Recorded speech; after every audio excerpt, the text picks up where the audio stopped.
नमस्कार दोस्तों, मैं मोहित खरोटिया टर्न ऑन हिस्ट्री में आप सबका स्वागत करता हूं। जैसा कि आपने न्यूज़ में सुना होगा कि नई शिक्षा नीति में बदलाव हो चुका है, नई शिक्षा नीति आ चुकी है भारत में। इससे पहले की जो भी शिक्षा नीतियां थी, सब कुछ बदलाव हो रहा है। इससे पहले हमारे जो +1 +2 का सिस्टम था, 10th तक जो भी सिस्टम था, कॉलेज वगैरह सारा सिस्टम चेंज हो रहा है नई शिक्षा नीति 2020 के दौरान। मानव संसाधन विकास मंत्रालय ने शिक्षा नीतियों में बदलाव किया है। ये फ्रेंड्स 34 सालों के बाद बदलाव हो रहा है। पहले क्या होता था? पहले +1 और +2 में हमें स्ट्रीम सिस्टम दिए जाते थे कि आर्ट्स, कॉमर्स या साइंस पढ़नी पड़ती थी। इन तीनों में से एक सब्जेक्ट लेना पड़ता था। तो क्या होता था कि कई बार साइंस के स्टूडेंट का जो इंटरेस्ट होता था वो हिस्ट्री या सोशोलॉजी वगैरह में हो जाता था, लेकिन वो पढ़ नहीं सकता था। अगर साइंस वाला बच्चा साइंस ही पढ़ सकता था, आर्ट्स वाला बच्चा आर्ट्स के ही सब्जेक्ट ले सकता था, और कॉमर्स वाला स्टूडेंट्स कॉमर्स ही पढ़ सकता था। वो बाहर के सब्जेक्ट नहीं पढ़ सकता था, जिसमें उसका कई बार कॉमर्स के स्टूडेंट का डांसिंग या सिंगिंग में भी इंटरेस्ट होता था, तो वो ये सब्जेक्ट नहीं पढ़ सकता था। लेकिन अब क्या हुआ है? अब नई शिक्षा नीति के अनुसार सब कुछ बदलाव हो रहा है, पूरा सिस्टम चेंज होने जा रहा है फ्रेंड्स।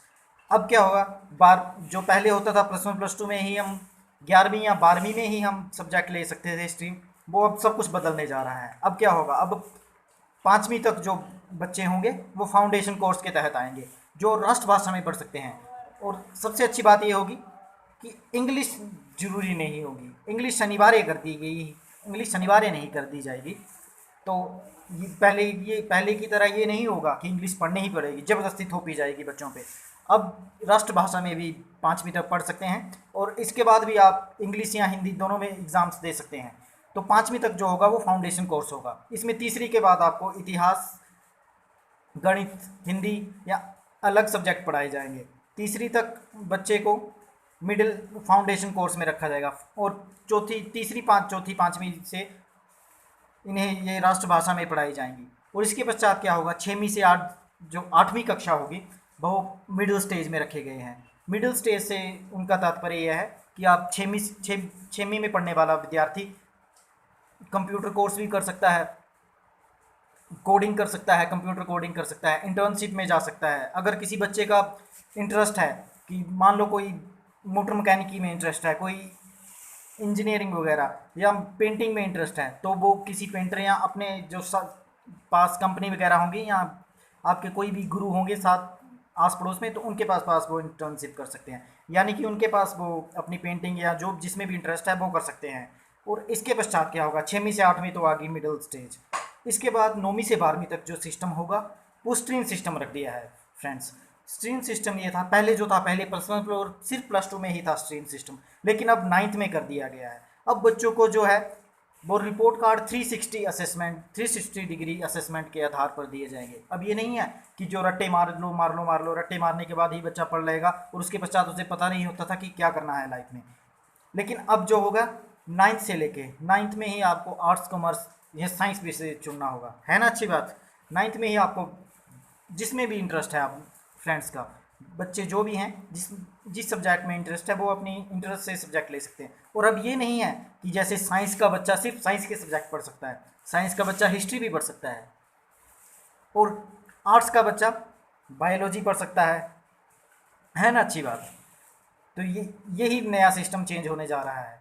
तो 9th से लेकर 12th तक जो होगा वो स्ट्रीम सिस्टम ख़त्म कर दिया गया है जो पहले था। अब ये होगा कि सेमेस्टर सिस्टम में हो जाएगा। अब ये नहीं होगा कि साल में सिर्फ मार्च में एग्ज़ाम होंगे और आप फरवरी में पढ़ेंगे और बस जी।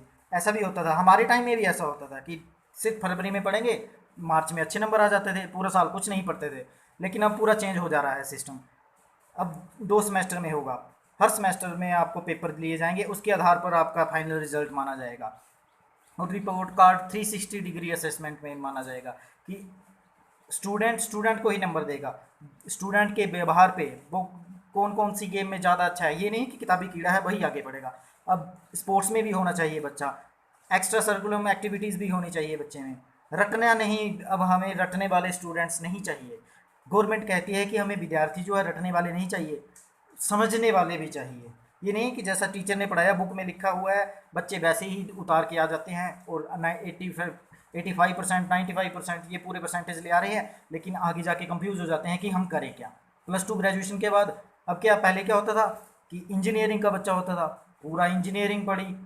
इंजीनियरिंग में इसके बाद क्या होता था, इंजीनियरिंग छोड़ के बोलता कि मैं यूपीएससी में जाऊंगा, फिर हिस्ट्री से मत्था मारेगा, हिस्ट्री पढ़ेगा या बाकी सब्जेक्ट पढ़ेगा, हिंदी पढ़ेगा, जो कि इंजीनियरिंग वगैरह में नहीं पढ़ते थे, इतिहास वगैरह, पॉलिटिकल साइंस, पब्लिक एड। और यूपीएससी के लिए वो फिर से दोबारा से उसी में मत्था मारने लग पड़ता था। लेकिन अब ये नहीं है, अब इंजीनियरिंग का स्टूडेंट भी हिस्ट्री पढ़ सकेगा, पब्लिक एड पढ़ सकेगा। और इसके बाद क्या होगा कि पहले होता था कि +2 में कई बार स्टूडेंट्स के अच्छे नंबर नहीं आते थे, तो अच्छे अच्छे कॉलेज में नहीं मिल पाता था दाखिला। तो अब ये सिस्टम भी चेंज हो गया है। अगर किसी स्टूडेंट के +2 में अच्छे नंबर नहीं है, तो जब वो कॉलेज में एडमिशन देगा तो उसका एक टेस्ट लिया जाएगा, CAT, कॉमन एप्टीट्यूड टेस्ट।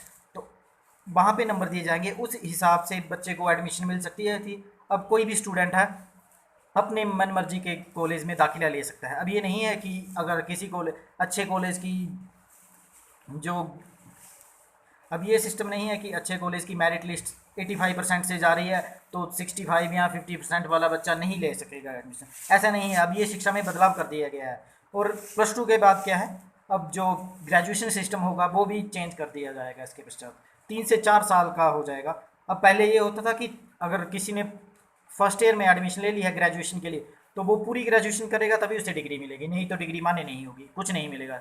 अगर बच्चा किसी प्रॉब्लम की वजह से कॉलेज छोड़ के जा रहा है और वो 3-4 साल के बाद पढ़ना चाहता है, तो उससे स्टार्टिंग से एडमिशन लेनी पड़ती थी। लेकिन अब ये सिस्टम भी ख़त्म हो जाएगा। इसके बाद ये होगा, ये जो ग्रेजुएशन सिस्टम है में, ये जो नया ग्रेजुएशन सिस्टम आ रहा है, ये मल्टी एंट्री और मल्टी एग्जिट के हिसाब से होगा कि बच्चा जब मर्जी चाहे छोड़ सकता है, जब मर्जी चाहे आ सकता है। अगर आपने फर्स्ट ईयर में एडमिशन ले ली है और 1 साल के बाद जाना चाहते हो तो आपको डिप्लोमा कोर्स दे दिया जाएगा। सेकेंड ईयर के बाद भी वैसे ही होगा। अगर मान लीजिए आप ग्रेजुएशन 3 साल की कर रहे हो तो आपको डिग्री का ये दे दिया जाएगा सर्टिफिकेट कि इस स्टूडेंट ने डिग्री की हुई है।